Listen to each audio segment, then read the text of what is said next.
അപ്പോഴേ ഉച്ചക്കിലേക്കുള്ള പരിപാടിയിലാണ് കേട്ടോ. എല്ലാവരെയും ഉച്ചക്കത്തേക്കുള്ള ഫുഡൊക്കെ ആയോ? ഞാൻ എന്താ ഇവിടെ തുടങ്ങുന്നേ ഉള്ളൂ കേട്ടോ. മക്കൾക്കൊന്ന് ലീവല്ലേ, അപ്പോൾ നേരെ വൈകിട്ടാണ് എല്ലാം ചെയ്യുക. അപ്പോൾ കുറച്ച് ചീര കിട്ടിയിട്ടുണ്ടായിരുന്നു, അത് ഉപ്പേരി ആക്കാമെന്ന് വിചാരിച്ചു. അപ്പോൾ ഉപ്പേരിക്ക് മുന്നേ വേഗം അങ്ങോട്ട് പപ്പടം കാച്ചിട്ട് ആ വെളിച്ചെണ്ണയിൽ തന്നെ ഉപ്പേരി അങ്ങോട്ട് ആക്കാമെന്ന് വിചാരിച്ചതാണ് കേട്ടോ.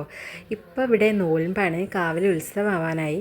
അടുത്ത വെള്ളിയാഴ്ചയാണ് കേട്ടോ ഉത്സവം. അപ്പോൾ നോൽമ്പാണ് ഇനി കുറച്ച് ദിവസത്തേക്ക്.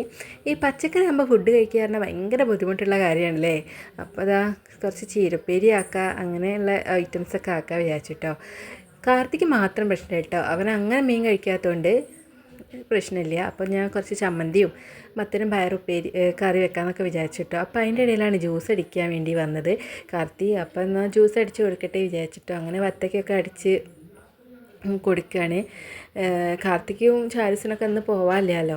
അപ്പോൾ നല്ല കളിയിലാണ് കേട്ടോ രണ്ടാളും. അപ്പോൾ ജ്യൂസ് അടിച്ച് കഴിഞ്ഞപ്പോൾ ചാരൂസിന് കൊടുത്തു. അപ്പോൾ ചാരൂസിന് വലിയ ഇഷ്ടമൊന്നും ആയിട്ടില്ല കേട്ടോ.